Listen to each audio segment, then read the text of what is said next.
ये छोटा सा फिंको पॉप है जेवियर बेनेडिक्ट, सिर्फ 3 साल का, मतलब शायद इस चैनल से भी छोटा। भाई ऑलरेडी अपने 5350 सेकंड स्वॉर्ड स्विंग पर है। उसकी मम्मी, जो देखकर लग रहा है कि फिर से प्रेग्नेंट हैं, उससे कहती हैं कि बेटा इतना जोर मत लगाओ, अभी तो तुम्हारे बढ़ने की उम्र है। पर बच्चा पूरा लॉक्ड इन है, कह रहा है कि आज तो कट लगा के ही मानेगा। वहीं उसके पापा का कहना है कि मिट्टी खाने और फालतू खेलने से तो अच्छा ही है कि ये ट्रेनिंग कर रहा है, जो कि सच भी है। पर तभी अचानक वो छोटी सी तलवार उसके हाथ से फिसल जाती है, हवा में घूमती है और एक पेड़ में जाकर अटक जाती है। उसके पापा तुरंत उसको बेकार में बुली करने लगते हैं, कहते हैं कि एक अच्छा स्वॉर्ड्समैन बनने में अभी तुझे बहुत लंबा टाइम लगेगा। भाई वो 3 साल का है, पर जैसे ही वो तलवार पकड़ने के लिए जंप मारता है और रियलाइज करता है कि उसका हाथ नहीं पहुंच रहा, अचानक उसके हाथ से एक अजीब सी एनर्जी निकलती है। तलवार पेट से निकल कर वापस उसके हाथ में आ जाती है। उसके पापा और बेबी फैक्ट्री मम्मी दौड़ते हुए आते हैं, उन्हें यकीन नहीं हो रहा होता। और हमारा मेन कैरेक्टर जेवियर, जिसका नाम बिल्कुल बुद्धू वाला है, कहता है कि उसने बस सोचा कि वो तलवार वापस उसके हाथ में आ जाए, और तलवार ने सुन लिया। उसके पापा उसकी तारीफ करने लगते हैं, कहते हैं उन्होंने कभी नहीं सोचा था कि बेनेडिक्ट फैमिली में कोई मैजिकल टैलेंट के साथ पैदा होगा। और उसकी मम्मी फुल इमोशनल हो जाती है कि उनका छोटा सा फिंको पॉप पावर्स के साथ पैदा हुआ है। पर तभी पापा उसको उठा लेते हैं और कहते हैं अब मेरी बारी है इसको हाइप करने की, और आज से वो उसको सबसे पावरफुल मैजिक स्वॉर्ड्समैन बनने की ट्रेनिंग देंगे। पर ऑब्वियसली अगर एक 3 साल का बच्चा ऐसे तलवार चला रहा है, तो ये सब आज थोड़ी शुरू हुआ होगा। तो हम थोड़ा फ्लैशबैक में चलते हैं और देखते हैं लाशों के ढेर, खून का समुंदर। इंसानों को लगा था कि वो जीत गए और वर्ल्ड बस खत्म ही होने वाली थी। यह तो था गुड पार्ट। बैड पार्ट ये है कि उसके सारे दोस्त ऑलरेडी मारे जा चुके थे। उसकी छोटी बहन, हाँ वही जो शायद अभी उसकी मम्मी के पेट में है, वो तो पैदा भी नहीं हुई थी और फिर भी मारी गई। और उसके सामने खड़ा था एक नया खतरा, daemon king Patrick. Seriously characters के नाम रखना ऑथर का स्ट्रॉन्ग पॉइंट तो बिल्कुल नहीं है। पैट्रिक कहता है कि ये इम्प्रेसिव है, एक इंसान इतनी दूर तक आ गया। पर आज जेवियर बेनेडिक्ट का दी एंड है। डेमन रेस अब वापस आने वाली थी। जेवियर अटैक करने के लिए आगे कूदता है, और पैट्रिक स्माइल करके कहता है कि हम फिर मिलेंगे। फिर जेवियर एक एक्सप्लोसिव स्लैश मरता है, सब कुछ ब्लास्ट हो जाता है, और पीछे सिर्फ एक छोटा सा पर्पल ऑर्ब बचता है। जेवियर पास जाता है, उसको उठाता है और पहचान लेता है कि ये डेमन किंग का कॉ है, उसकी पावर का सोर्स। अगर उसने इसको डिस्ट्रॉय कर दिया, तो वो बंदा कभी जिंदा नहीं हो पाएगा। पर ऐसा लग रहा है जैसे ये चीज अभी फटने वाली है। जेवियर कहता है कि आसपास कोई नहीं है जो इस मैजिकल ब्लास्ट को रोक सके। अरे भाई, अगर सब मर चुके हैं, तो पहले तुम्हारे लिए ब्लास्ट कौन रोक रहा था? ए फ्लैट समझ आ रहा है तुम यहाँ तक पहुंचे कैसे। वो सोच रहा है कि अगर उसके पास थोड़ा सा भी मैजिकल टैलेंट होता, तो वो अभी जीत सकता था। पर इतने सैक्रिफाइसेस के बाद भी आज वो हारने वाले हैं। उसके साथियों को उस पे भरोसा था। इतनी बैटल्स के बाद उनकी एक्सपेक्टेशंस पर खरा ना उतरना सच में फ्रस्ट्रेटिंग है। काश वो और स्ट्रांग होता। फिर बूम, धुआं छटने लगता है जब वो सोच रहा होता है कि उसको मैजिक चाहिए। एक घर में कोई अपनी आंखें खोलता है, और एक ब्लरी सी औरत कहती है, एंड्रू डेको, अपना फूको पॉप पैदा हो गया। और बस ऐसे ही हमारा डीप वेब आथर यहाँ आ चुका है। गुड पार्ट, उसको अपनी पुरानी यादें याद हैं। वियर्ड पार्ट, वो बहुत ही तेजी से बड़ा हुआ। और सबसे वियर्ड पार्ट, उसने ऐसे ट्रेनिंग की जैसे उसमें बिल्कुल पेशेंस हाई ना हो। सबसे पहली चीज जो उसने पकड़नी सीखी, वो थी एक तलवार। क्या नेचुरल बॉर्न टैलेंट है जिसका सिर्फ एक गोल है, सबसे ज्यादा स्ट्रॉन्ग बनना। नेक्स्ट चैप्टर, हीरो जंगल के बीचों बीच ट्रेनिंग कर रहा है। 4998, 4999। भाई खुद को रॉकी समझ रहा है। वो अब 12 साल का हो गया है, और वो डेमन किंग वाला सीन अभी तक उसके दिमाग से नहीं निकला है। वो कहता है कि वो उस कमीने को मार डालेगा। तलवार स्विंग करता है, और एक ऐसी प्रेशर वेव भेजता है जो पूरा जंगल साफ कर देती है। किस लिए? डेमन किंग को मारने के लिए उसको ट्रेन करना पड़ेगा। सही बात है, वो पूरी तरह थक चुका है। हल्के से एक पेट का सहारा लेता है और सोचता है, ओके, मेरी अगली ट्रेनिंग क्या है? और फिर कसम से वो बस एक बुक निकलता है और पढ़ना शुरू कर देता है। एकदम इलॉन मस्क के दोस्त जैसा एफिशिएंट। वो जंगल में स्वॉर्ड्समैनशिप प्रैक्टिस कर रहा है, और हवा में उड़ते हुए फायरबॉल्स और एक्सप्लोजन्स फेंक रहा है। मैंने तो अभी तक एक भी दुश्मन नहीं देखा, और वो अभी से पहाड़ उड़ा रहा है। वो एक गड्ढा क्रेटर छोड़ता है और कहता है, नॉट बैड, नॉट बैड। पर जैसे कहानी के शुरू में होता है, शहर में गॉसिप चल रही है। हर कोई जाना चाहता है कि नोबल्स यहाँ इन्वेस्टिगेशन करने क्यों आ रहे हैं। कोई कहता है अच्छा है कि वो इन्वेस्टिगेट कर रहे हैं क्योंकि उन्हें इनकी दो पेस्ट्स को हटाना है। पर एक अच्छे मॉडर्न सिटीजन की तरह हर कोई शिकायत करता है कि यह नोबल्स दरअसल उनके रिसोर्सेज चुरा रहे हैं। इसी बीच जेवियर शहर में घूमते हुए सिस्टर मरिया, अंकल जैक और सबको हेलो कहता है।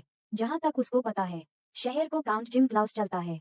काउंट और उसका सर्वेंट माइकलेला, दोनों से ही सारे नोबल्स नफरत करते हैं। जब भी कोई प्रॉब्लम आती है, वो गायब हो जाते हैं।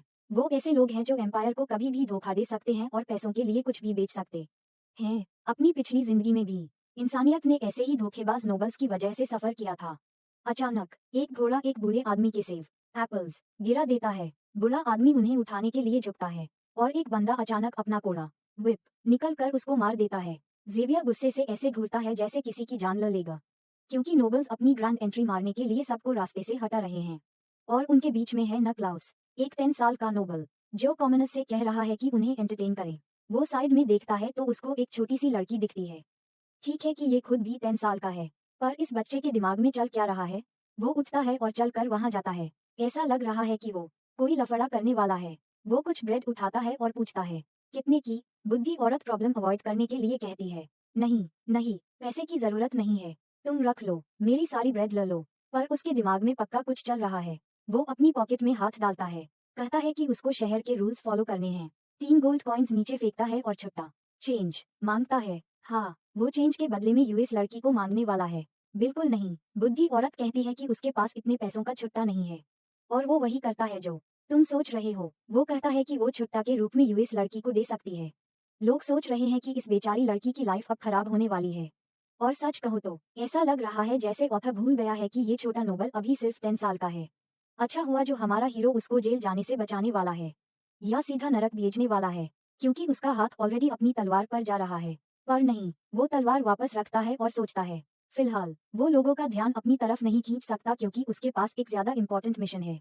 मैजिक एक स्ट्रॉन्ग ट्रम्प कार्ड है, और बेहतर है कि किसी को पता ना चल, तो वो इस इडियट बच्चे को एक ईमानदार सबक सिखाने वाला है।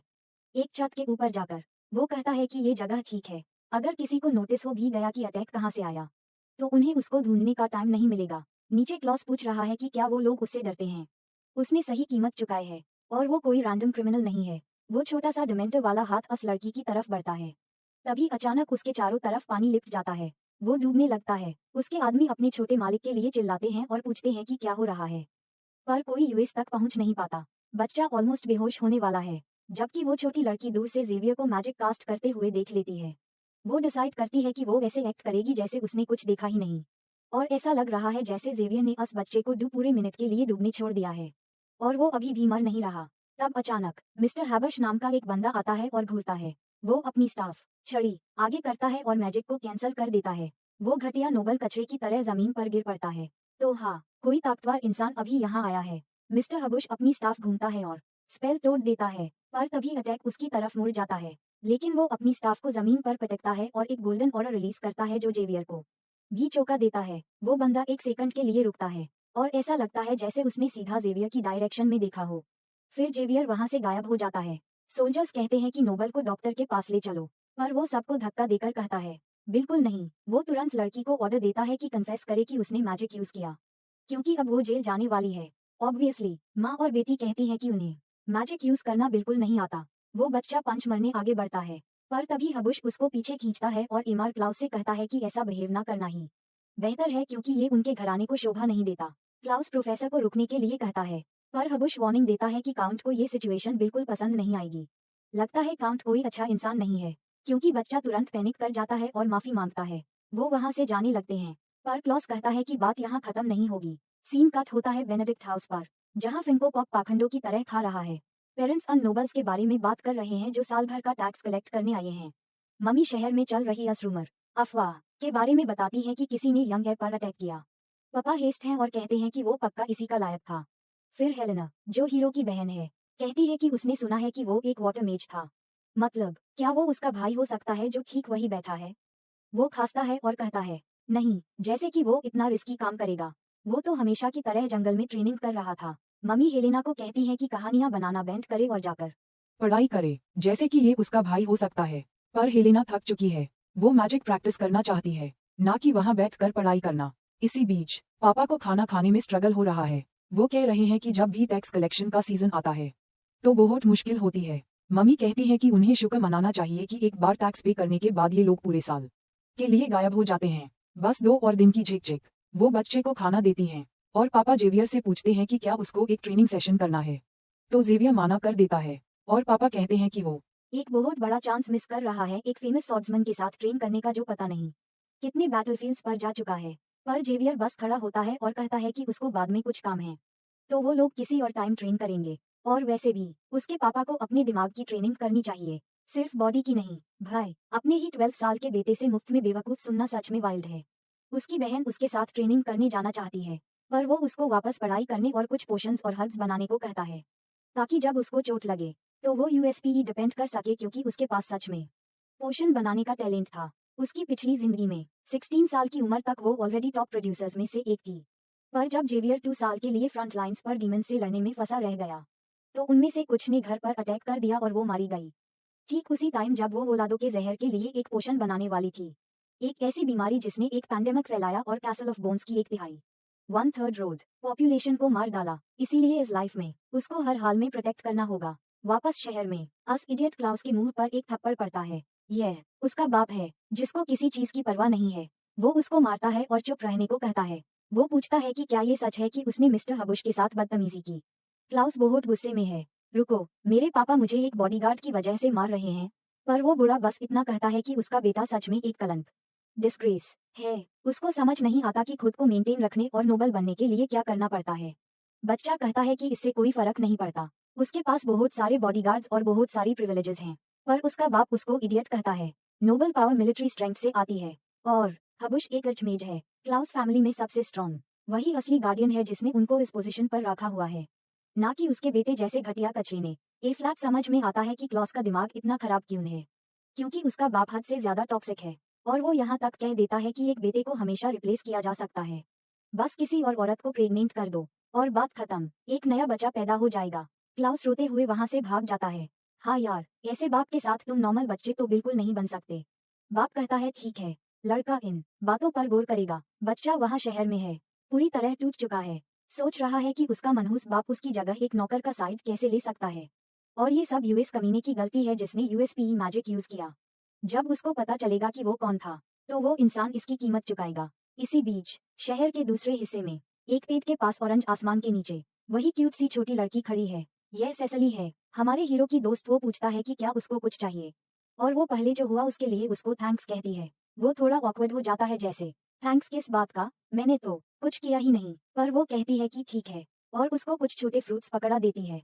जेवियर रियलाइज करता है कि अब छुपाने का कोई फायदा नहीं। उसको ऑलरेडी पता है कि वो स्वॉर्ड्समैनशिप और मैजिक में माहिर है, और वो उसको रिलैक्स करने को कहती है। वो किसी को नहीं बताएगी जब तक कि वो उसको अपनी स्किल्स दिखाए। वो अभी भी ऐसे एक्ट करने की कोशिश कर रहा है जैसे उसके पास कोई स्किल्स नहीं है, पर सेसली को बेवकूफ बनाना आसान नहीं है। लो शुरू हो गया। फ्यूचर से आने वाला हर बंदा अनहिंज्ड हाई था। उसकी चाइल्डहुड फ्रेंड जिसने सालों तक फ्रंट लाइंस पर उसके साथ मिलकर लड़ाई की थी, एक ब्रिलियंट स्वॉर्ड्स वुमन जिसके पास गजब की इंट्यूशन थी। पर वर्क खत्म होने से पहले उसको सिरियंस ने मार दिया था, तो उसको मारे हुए ज्यादा टाइम नहीं हुआ था, और वो तुरंत रीबर्थ लेकर वापस आ गई। ए फ्लैट वो उससे अपने सीक्रेट्स शेयर करने को कह रही है ताकि वो दोनों पार्टनर्स इन क्राइम बन सकें, और वो ब्लश कर रही है जबकि हमारा हीरो पूरी तरह एम्बैरस हो रहा है। वो कहता है ठीक है, पर ये जगह शहर से दूर होनी चाहिए। रात हो जाती है और कोई पेट पर मुक्का मारता है। यह क्लाउस है, जो सोच रहा है कि जितना वो यूएस बात को याद करता है, उसका गुस्सा उतना ही बढ़ता है।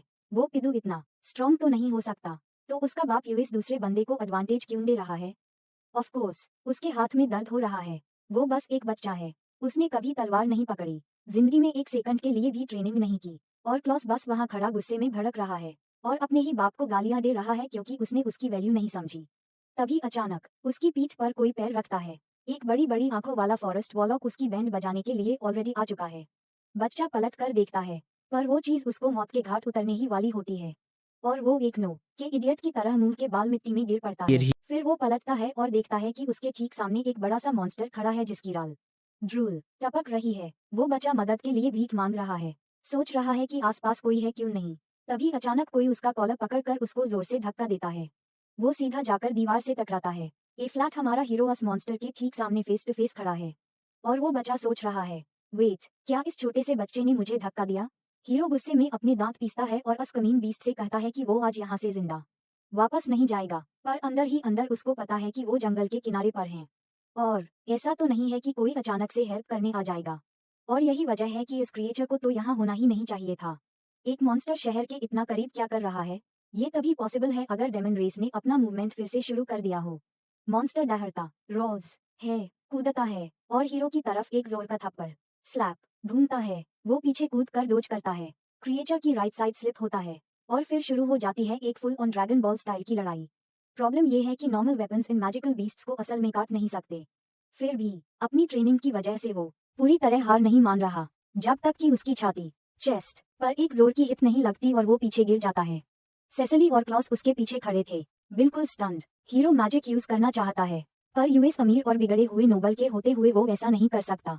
वो सेसिली पर तो ट्रस्ट कर सकता था, पर ये ब्रैट बच्चा पक्का मुंह खोल देगा। तो अब सिर्फ एक हाई ऑप्शन बचा है, बिना मैजिक के इस क्रिएचर को संभालना, और ये आसान तो बिल्कुल नहीं होगा।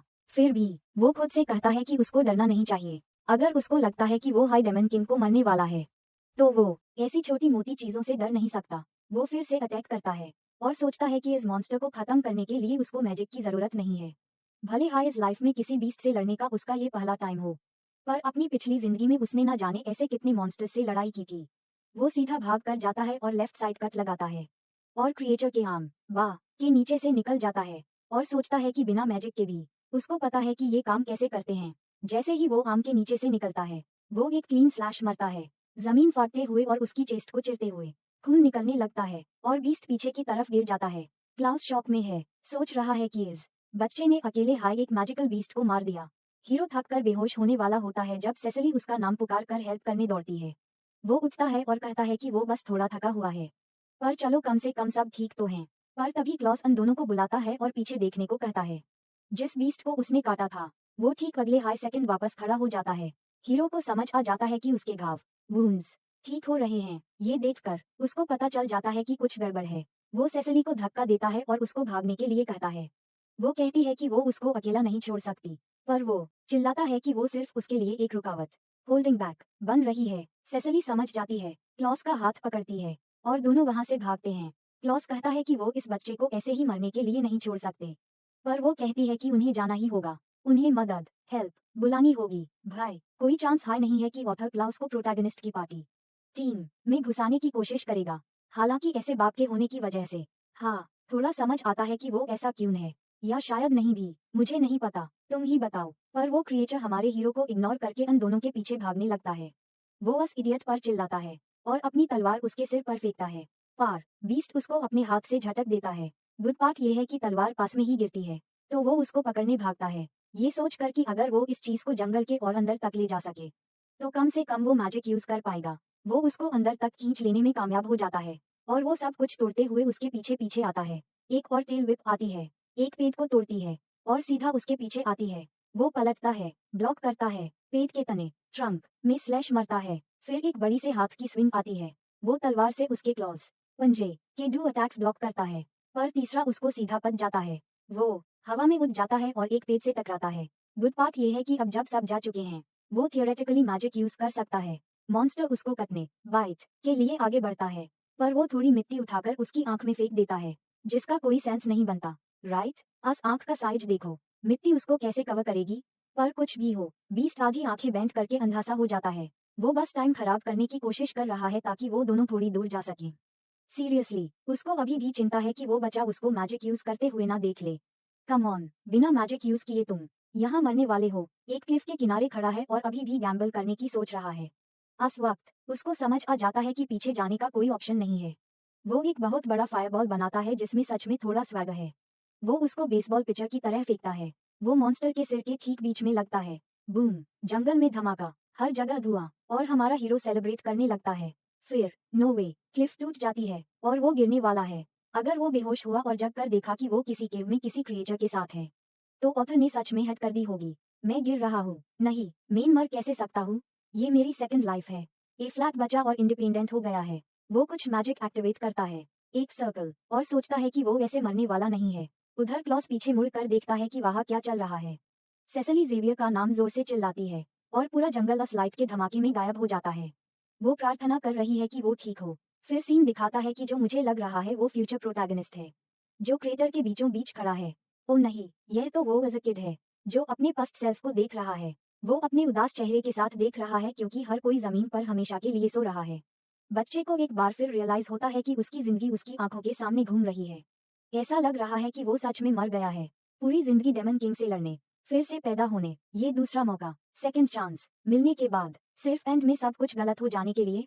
पर वो कहता है नहीं, चाहे जो हो जाए वो इस दुनिया में सबकी रक्षा करेगा। वापस जंगल में भाई बच्चे तुमने जमीन में अपनी पीठ से एक गधा क्रेटर बना दिया और फिर भी तुम उठने वाले हो। ये वाली मेन कैरेक्टर एनर्जी कुछ ज्यादा ही तगड़ी है। वो खुद को उठाने की कोशिश करता है, समझने की कोशिश करता है कि वो कहाँ है और क्या वो सच में जिंदा है।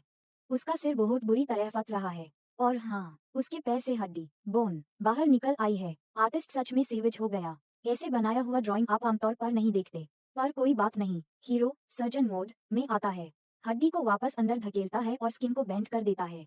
Easy, I am back. चलो अब फुटबॉल खेलते हैं। बस प्रॉब्लम ये है कि उसको लगता है कि सीलिंग छत उसको बुला रही है। अजीब सी लाइट पार्टिकल्स उसको गाइड कर रही हैं। प्रॉब्लम ये है कि वो वापस अपनी पीठ के बाल गिर जाता है, क्योंकि वो पूरी तरह थक चुका है और भूखा है। वो साइड में देखता है और उस मॉन्स्टर को खाने का सोचता है जिसको उसने मारा और एसेंशियली रोस्ट कर दिया, पर कहता है कि वो नहीं खा सकता। इस तरह के क्रिएचर का मीट ह्यूमंस के लिए कभी था ही नहीं। उसको पॉइजन लग जाएगा। 3 दिन गुजर जाते हैं और वो वहां से हिला भी नहीं है। तो हाँ, फुटबॉल वाला प्लान कैंसिल। वो भूख से मर रहा है, कह रहा है कि उसको लग रहा है वो मरने वाला है। हाँ मेरे भाई, अपने हाथों का उस करो, रिंग कर वहां जाओ और यूएस चीज को खा लो। तुम्हें ये करने में पूरे 72 घंटे लग गए। वर्स्ट केस में तुम मर जाओगे, जो कि अगर तुम वहां ऐसे ही रहे तो ऑलरेडी गारंटीड है। तो सबसे अच्छा ऑप्शन तो यही है ना कि हिला जाए। बेसिक मत है। वो गुस्सा हो रहा है कि उसको जिंदा रहने के लिए एक मैजिकल बीस्ट पर रिलाई करना पड़ रहा है। फिर वो एक गहरी सांस लेता है, हिम्मत जुटता है और उस पे काट लेता है। वो कहता है, मैं जिंदा रहने के लिए जो कुछ भी करना पड़ेगा करूंगा। और खाता है। वो क्रिएचर का एक बड़ा सा हिस्सा खाता है और उसका पेट भर जाता है। नेक्स्ट सीन, वो एक छड़ी केन पकड़ के चल रहा है। जिस पैर से हड्डी निकली थी वो अभी भी ठीक नहीं है और वो अभी भी एक टोटल इडियट की तरह लड़खड़ा रहा है, जो मुझे देखने में बड़ा मजा आ रहा है। अगर तुम एक बच्चे को हड्डी बाहर निकलने का सीन दे रहे हो, तो भाई भगवान के लिए उसको नेक्स्ट चैप्टर में स्प्रिंट करते हुए मत दिखाना। वो लड़खड़ा रहा होता है, तभी एक पतली सी फिगर उसके पीछे अपीयर होती है और पूछती है कि क्या उसके पैर में दर्द हो रहा है। वो घूम कर पूछता है कि वहाँ कौन है, और लाइट से बनी आवाज कहती है कि अगर उसने यूएस चोट का इलाज जल्दी नहीं किया तो उसमें इन्फेक्शन हो जाएगा और वो मर जाएगा। अगर वो थोड़ा और पास आए तो उसको ठीक किया जा सकता है। यही उसके पास इस जगह से निकलने का आखिरी चांस है। प्रोटैगनिस्ट एरिया को रिकॉग्नाइज कर लेता है, जो अबिस कहलाता है, जहां माना मैजिक पावर की डेंसिटी अब्सर्डली हाई होती है। उसको कोई आइडिया नहीं कि वो ऐसी अनजान जगह पर कैसे पहुंच गया।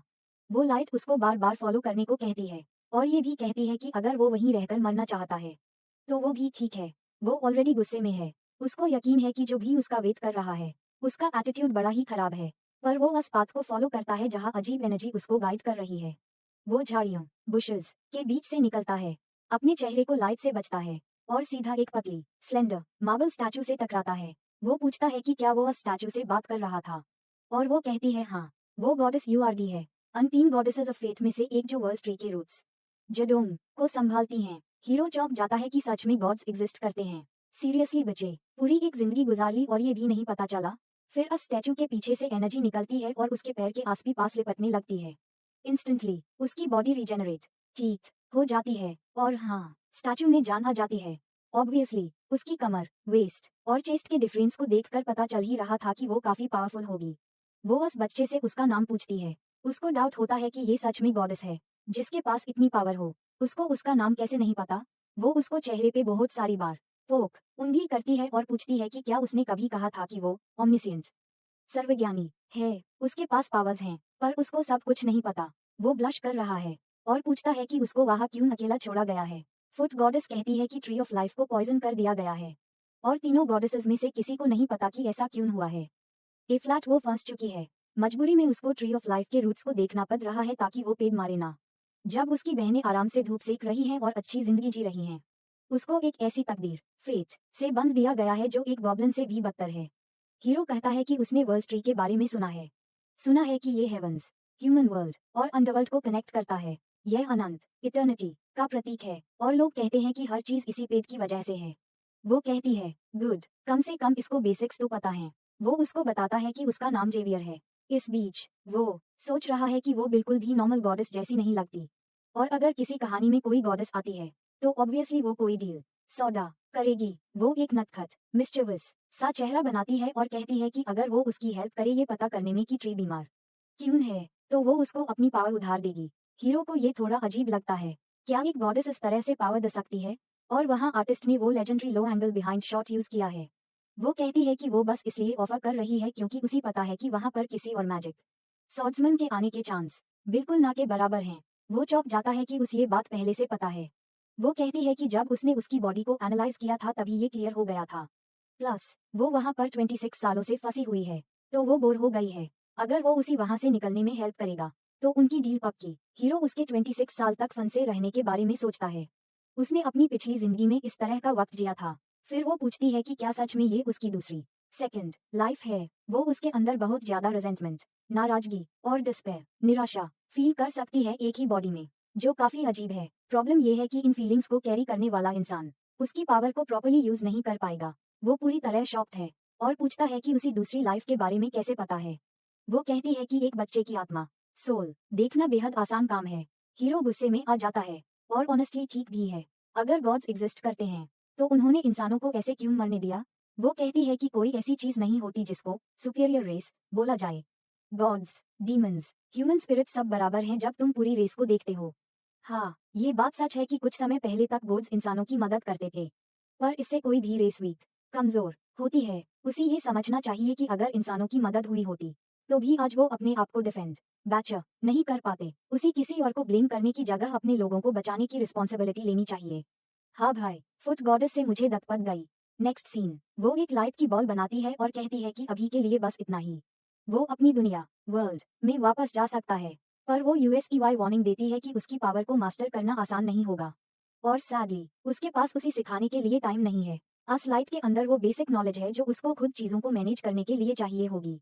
हीरो कुछ नहीं कहता। वो उसके सर पर हाथ रखती है और कहती है कि चाहे वो माने या ना माने, उसकी यहाँ आने की एंट्री डेस्टिन किस्मत थी। और जैसे ही वो उन पावर्स का यूज करेगा, उसके पास जो सवाल क्वेश्चंस हैं उनका जवाब मिल जाएगा। वो उससे पोर्टल के अंदर जाने को कहती है। उसको नहीं पता कैसे, पर वो वहां से अपने घर पहुंच जाएगा। वो बस कहता है कि उस समझ आ गया। वो कहती है कि उसी अच्छी खबर का इंतजार रहेगा और डेस्टिनी उसका इंतजार कर रही है। वो एक आखिरी बार मुड़कर देखता है और फिर पोर्टल क्रॉस कर जाता है। ये एकदम शुरुआत के सीन जैसा था। पार ड्रैगन की जगह ह्यूज एक हॉट गॉडेस मिली। अपग्रेड हो गया भाई। इडियट दूसरी तरफ सीधा मिट्टी में गिर पड़ता है, सोचते हुए कि फाइनली वो वापस आ गया। पर वो है कहाँ, और बच्चा 1 सेकंड के लिए भी शांत नहीं रह सकता। बैकग्राउंड में पहले ही कोई चिल्ला रहा है, हेल्प मांग रहा है और भागने को कह रहा है। तो फिर उर्द की आवाज यूज ट्राई करने को कहती है। वो वहाँ खड़ा इधर उधर देख रहा है, समझने की कोशिश कर रहा है कि वो कहाँ है, पर वो कहती है कि वो बस एक मैसेज भेजे रही है और वो उसी अपनी पावर अपने पैर में फोकस करने के लिए और उस पद पे चढ़ने क्लाइंब के लिए ट्री करने को कहती है। वो कहता है कि वो किसी भी तरह ऐसी चीज पे नहीं चढ़ सकता। अरे हाँ, बच्चा जिसने स्वॉर्ड से एक डेमन को मारा है वो पेड़ पे नहीं चढ़ सकता। ओके, पर एक्चुअली ये चढ़ना नहीं था ना। एक साथ इतना लंबा जंप मरना चढ़ना थोड़ी होता है। ब्रांच बाय ब्रांच थोड़ी जा रहा था। 1 सेकंड में वो टॉप ऊपर पे लड़खड़ा रहा होता है। पर वो कहता है कि ये सच में बहुत आसान था। उसकी बॉडी पहले से बहुत लाइट हल्का फील हो रही है और वो एक्सप्लेन करती है कि सिर्फ बॉडी नहीं, उसकी विजन नजर भी शार्प हो जाएगी।